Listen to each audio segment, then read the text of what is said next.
저는 오늘 대한민국 48대 국무총리이자 윤석열 정부의 29번째 탄핵 소추 대상으로 헌법재판소 재판정에 섰습니다. 한평생 국민을 섬긴 사람으로서 제게 남은 꿈은 단 한 가지, 극단의 시대를 넘어 합리의 시대로 나아갈 수 있도록 헌재가 우리 사회의 마지막 보루로서 현명한 판단을 내려주시기를 간곡히 당부드립니다. 그건 제가 순서를 드리겠습니다. 청구인 소추위원 최종 의견 진술하십시오.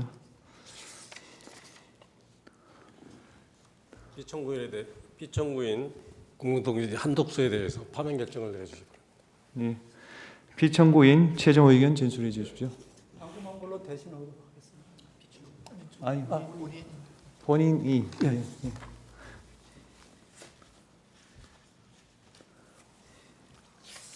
존경하는 헌법재판소 소장 대행님과 재판관님, 저는 오늘 대한민국 48대 국무총리이자 윤석열 정부의 29번째 탄핵 소추 대상으로 헌법재판소 재판정에 섰습니다.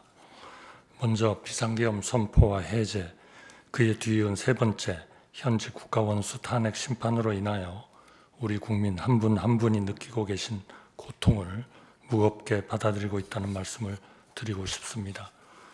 저는 여야의 극한 대립 속에 행정각부를 통할하며 대통령님을 잘 보좌하여 어려운 대내외 상황을 극복해 나가고자 하였으나 대통령님이 다른 선택을 하시도록 설득하지 못했습니다.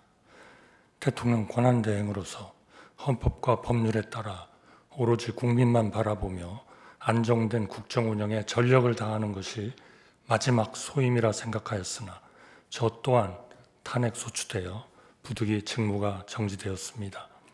어느 누구보다 열심히 살아온 우리 국민들이 이런 어려운 상황을 겪고 계신 것 자체에 대하여 제 일신의 영역을 떠나 진심으로 가슴 아프고 송구스럽게 생각하고 있습니다.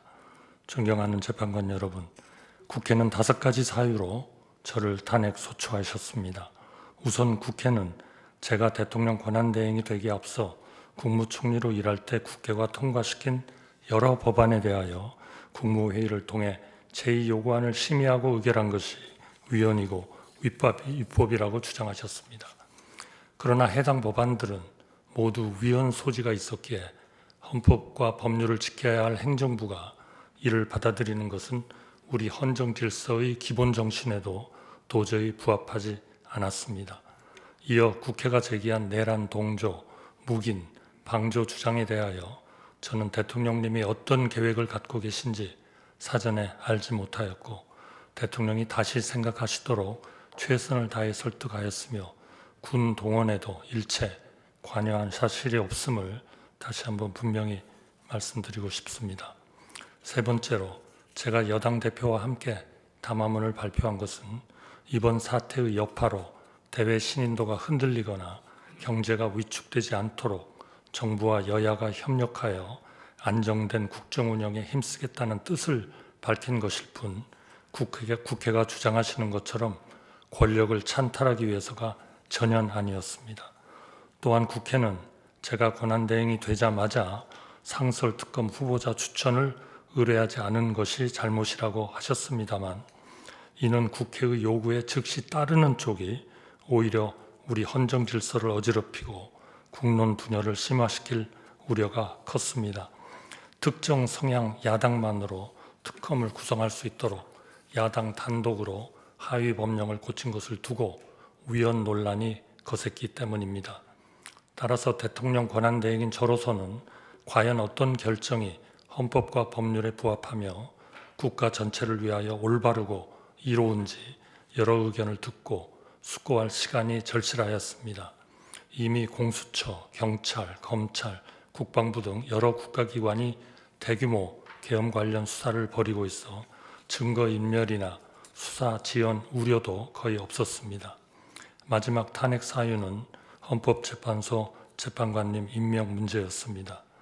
저는 대통령 권한대행은 대통령의 고유 권한 행사를 최대한 자제해야 한다는 점, 여야의 실질적 합의 없이 헌법재판관을 임명하는 것은 우리 헌정사에 전례가 없다는 점을 깊이 고민하였습니다. 나라가 어렵고 국론이 분분할수록 우리가 돌아봐야 할 것도 우리가 추구해야 할 것도 오직 원칙과 가치 그리고 국민의 합의라는 점도 마음에 새겼습니다. 그런 맥락에서 여야의 합의를 여러 번 간곡히 요청하였고 여야가 합의하면 즉각 임명하겠다고 약속드렸습니다만 국회는 탄핵 소추로 응답하셨습니다. 이는 제1신의 영역을 떠나 우리 국민과 헌정 질서 전체를 위하여 가슴 아픈 일이라 생각합니다. 존경하는 재판관 여러분, 저는 대한민국 1인당 국민소득이 300달러가 채 안 되던 1970년 공직에 입문하였습니다.